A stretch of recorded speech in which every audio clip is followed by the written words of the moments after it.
مفيش حد، زي ما قلت، مفيش حد مولود واثق من نفسه. دي اول حاجه. تاني حاجه، حتى لو انت حد واثق من نفسك، اكيد بيجي عليك فترات بتبقى حاسس انك بتحس بعدم الثقه. ممكن يبقى مثلا في موقف معين، في الشغل، حاجة فيزيكال أو حاجة بتخص مظهرنا الخارجي. فمش دايما مش دايما بنكون واثقين من نفسنا 100%. وكل البشر اللي ربنا خلقهم على الأرض كلنا معرضين إننا يجي علينا فترات نبقى حاسين إن احنا مش واثقين من نفسنا، أو نحس إن احنا مش كفاية، أو نحس إن في حاجة غلط فينا، أو نحس إن في حاجة غلط في شكلنا. ف this is normal, this is okay. ده كله عادي وطبيعي ومش غلط.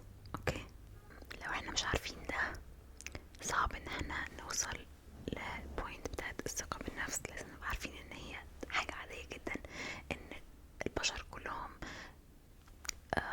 مفيش حد بيبقى واثق من نفسه 100%.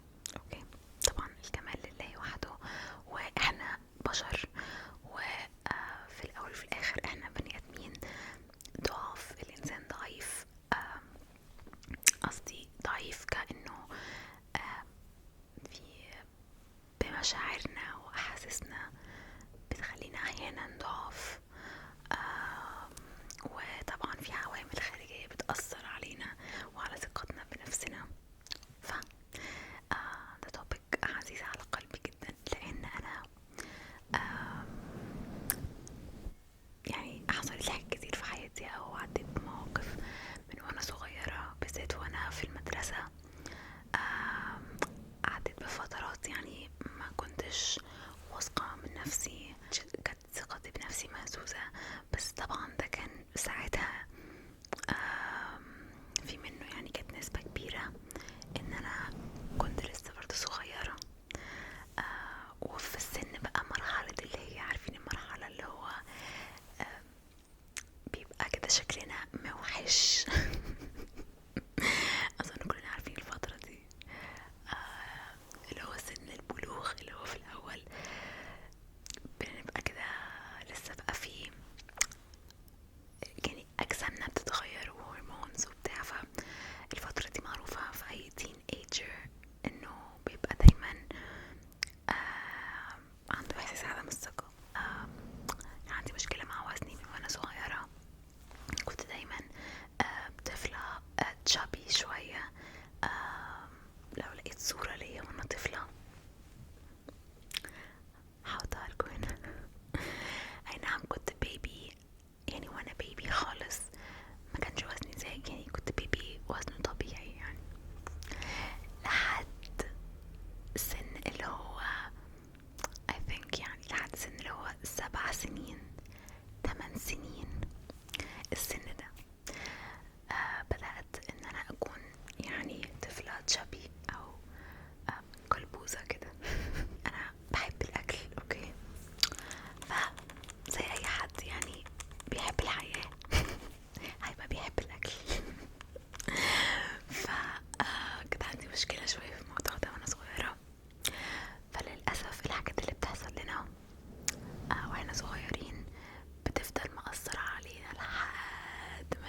تبقى شايف نفسك اوحش مرتين 3 من اللي الناس actually شايفاه.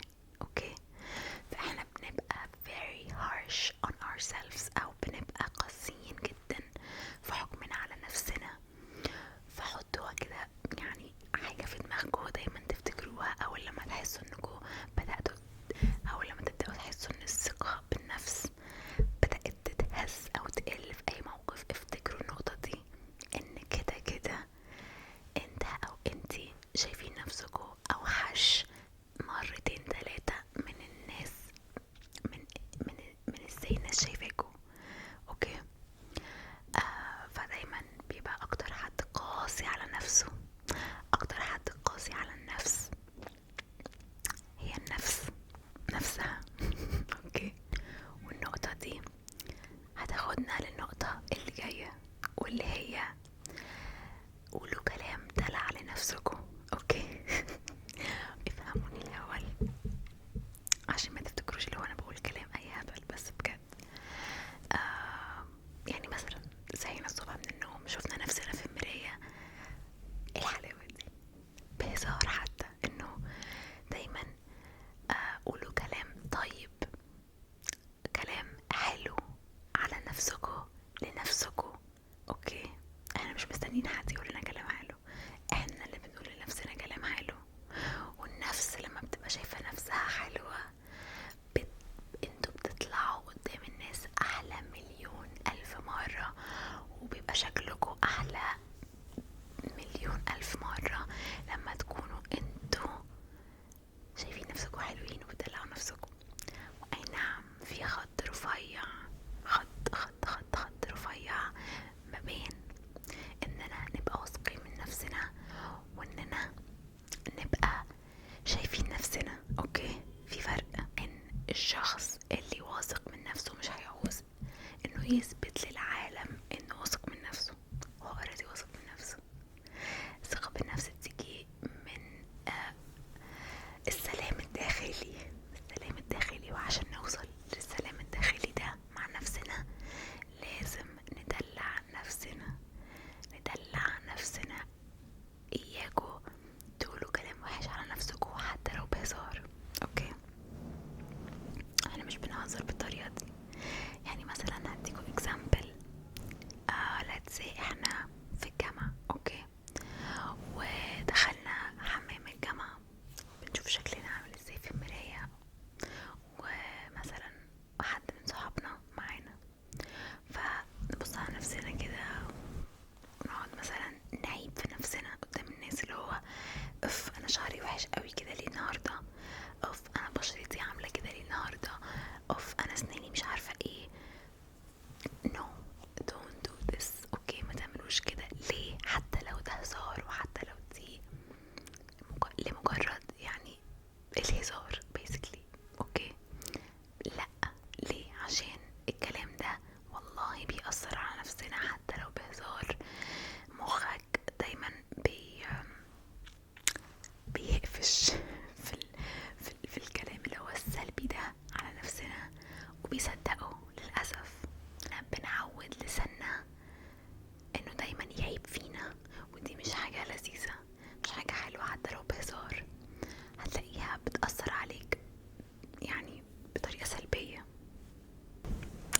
طيب هيجي حد يقولي مثلا دلوقتي طيب رولا انا اصلا مش شايفة نفسي حلوة، او انا مش شايف نفسي حلوة اصلا، فازاي ادلع نفسي وانا اصلا مش شايف نفسي او مش شايفة نفسي حلوة؟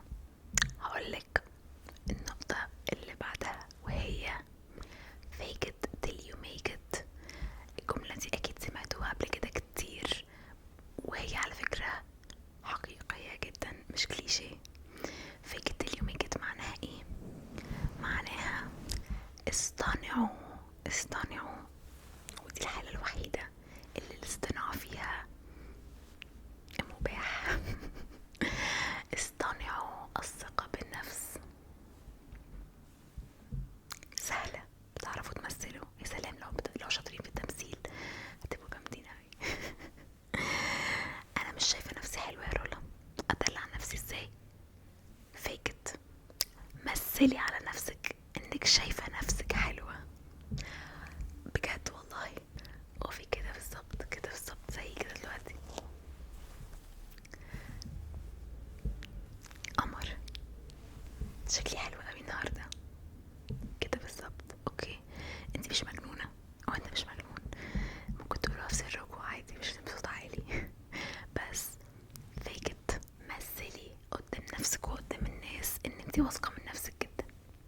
مثليها، مثلي انك شايفة نفسك احلى واحدة في الكون. فوين يو فيك ات، لما تمثلي على نفسك انك شايفة نفسك حلوة واحلى واحدة في العالم، اللي هيحصل هتبقي actually واثقة من نفسك. لان للأسف، او مش للأسف، هي مش حاجة وحشة يعني، بس مخ الانسان ذكي جدا، صح؟ اوكي، احنا عارفين كده. بس لما بنقعد نعيد ونزيد ونكرر في فكرة معينة او في حاجة معينة، المخ بيصدق. ايوه، عارفين كده المثل بيقول الزن على الودان امر من السحر، او حاجة كده. التكرار الزن، التكرار. نفس الحاجة برضو مع الثقة بالنفس. لما تكرري حتة انك خلاص انت بجد ماشية، انت بتمثلي انك شايفة نفسك اكتر واحدة قمر في الدنيا، اوكي. بعد كده مخك هيصدق، وعقلك هيصدق، وجسمك هيصدق، وهيبدأ يتصرف تصرفات واحدة واثقة من نفسها جدا، اوكي. ف fake it till you make it my friend، اوكي. طيب، النقطة اللي بعد كده، انا الصراحة نسيت هي دي النقطة الرابعة ولا التالتة، I think الرابعة I think. But anyways، انه سيب الناس تجاملك. بمعنى انه دي حاجة انا بلاحظها دايما في الناس وبتضايقني جدا،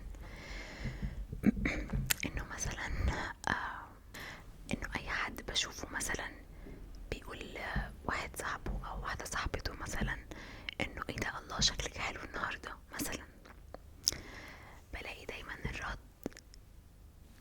انه شكلي حلو ايه بس؟ انت مش شايفة السواد اللي تحت عيني؟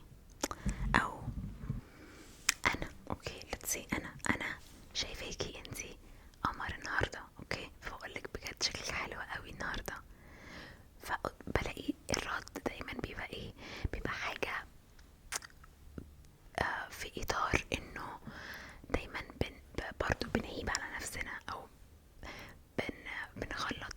بنغلط اي كومبلمنت بناخدها.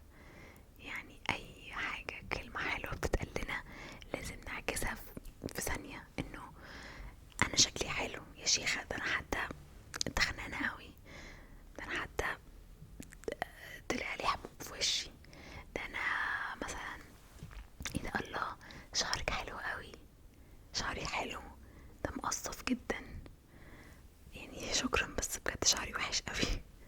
ليه؟ فبجد انا مش عايزاكوا تعملوا كده من هنا ورايح.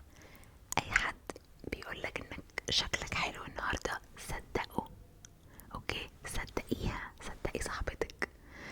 لما حد يقولك حاجة حلوة عن نفسك، عارفة ايه المفروض تردي ازاي؟ تقولي ايه؟ شكرا، thank you بجد. بس مش لازم نزود حتة انه حلوة ايه بس، ده انا كذا وكذا وكذا وكذا وكذا وكذا وكذا وكذا وكذا، لان ده بيعكس على ثقتك بنفسك، ده بيعكس عليها وبيقلل منك. ليه نمشي في الارض مقللين من نفسنا؟ ليه؟ يعني حتى لو يا ستي، حتى لو اليوم ده كان شعرك مثلا مش احلى حاجة، اوكي، وانتي عارفة، لو حد قالك انه حلو، طب هو هيستفيد ايه؟ هو فعلا شايفه حلو، اوكي يا ستي، حتى لو بيجاملك، حتى لو مجاملة من باب المجاملة بس فقط، خدي الكومبلمنت، اوكي، اي الكومبلمنت مثلا شعرك حلو، اوكي، دي المجاملة، اوكي، خديها، صدقيها، ابتسمي، قولي thank you او شكرا، بجد شكرا، you're so sweet، وبس، اوكي. النقطة اللي جاية ليها علاقة بانه زي ما قلت لكم في اول الفيديو خالص، للأسف في عوامل خارجية بتأثر على ثقتنا بنفسنا. زي ايه؟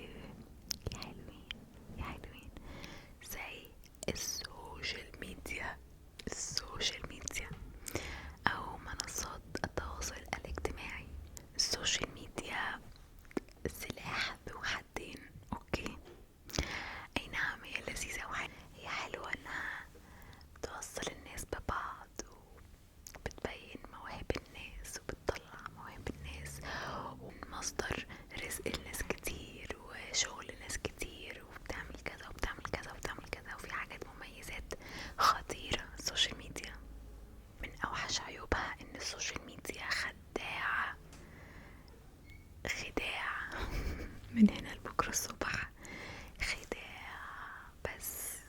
اوكي، للأسف في ناس كتير جدا جدا جدا جدا جدا بتتأثر باللي بتشوفه على السوشيال ميديا.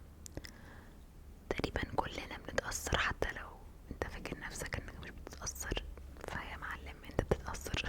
اوكي، فمن ضمن الحاجات الصحية جدا اللي انا بشوفها very very healthy اننا نعمل حاجة اسمها filtering. اوكي، على السوشيال ميديا. يعني ايه filtering؟ يعني بالعربي بنفلتر الفولوينج بتاعنا على السوشيال ميديا. الناس اللي انتوا عاملين لهم فولو على السوشيال ميديا، الناس اللي انتوا بتتابعوهم على السوشيال ميديا، نعمل لهم فلترة. بنشوف مين الناس اللي شبهنا في اللايف ستايل، شبهنا في الفكر، او مش شرط يكونوا شبهنا 100%، ولكن مش ضاغطين على نفسنا، مش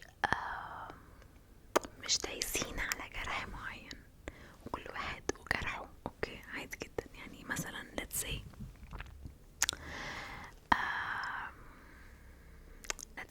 انا كارولا مثلا من الناس اللي انا مش بحب اتابعهم على السوشيال ميديا، وطبعا دي حرية شخصية يعني عادي. انا مثلا الناس اللي بيتكلموا عن الدايت دايما والاكل الصحي وازاي نخس وكده بيوتروني نفسيا. اوكي، بحس ان انا في سباق، ان انا بيأثروا عليا. بحس ان انا طب انا محتاجة اعمل دايت بس مش قادرة اعمل دايت، وهما ستايل المحتوى ده انا بيوترني انا شخصيا. مثلا ده اكزامبل عادي يعني، فانا ما بعمل لهمش فولو. اوكي، مثلا على انستجرام ما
تخشوا المكان، اي مكان،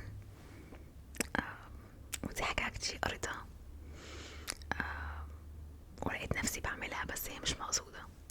في زي ارتكل كده قريتها بيقولك تعرف منين الشخص لو انت قاعد في مكان مثلا في مطعم وبصيت على الباب ولقيت في حد داخل من على الباب، بتعرف منين ان الشخص ده واثق من نفسه ولا مش واثق من نفسه؟ من الطريقة اللي دخل بيها. لو الشخص ده دخل من على الباب وبص، دخل كده على الباب، دخل كده على الباب وبص تحت كده بالطريقة دي، او بص في موبايله وما عملش اي كونتاكت مع اي حد من اللي قاعدين، يبقى الشخص ده مش واثق من نفسه. بس الشخص اللي واثق من نفسه بيدخل يفتح الباب بتاع المكان، يقف شوية، اول لما يخش يقف في مكانه، يبص فوق، يبص على الناس اللي قاعدة، ياخد بصة كده سريعة على الناس ويشوف هو عايز يقعد فين ويروح على الهدف وراسه مرفوعة لفوق. اوكي، فطبعا ظهر المفروض علامة من علامات الثقة بالنفس اننا نبقى فاردين نفسنا، لان دايما الشخص اللي مش واثق من نفسه هتلاقيه منحني كده لقدام، باصص في الارض دايما. فحاولوا زي ما قلت لكم fake it till you make it. فلو انتوا ما بتعملوش الحاجات دي ابدأوا اعملوها ومرنوا نفسكم عليها، لاني زي ما قلت الثقة بالنفس مش حاجة بننام نصحى نبقى واثقين من نفسنا، لا، it takes effort, it takes time، لازم تشتغلوا عليها، بتاخد وقت وبتاخد مجهود وبتاخد تمرين، هو مجرد تمرين للنفس. حاجة تانية بصراحة أنا النقطة دي عارفاها من زمان وساعدتني أنا شخصيا، إنه دايما افتكروا إن احنا كلنا عندنا نفس المشكلة، البشر كلها دايما بتفكر في الانسكيورتيز بتاعتها، اوكي، او في الحاجات اللي هي مضايقاها في نفسها، اوكي. فلو كلنا داخلين مكان واحد، كل واحد فينا بيفكر في الانسكيورتيز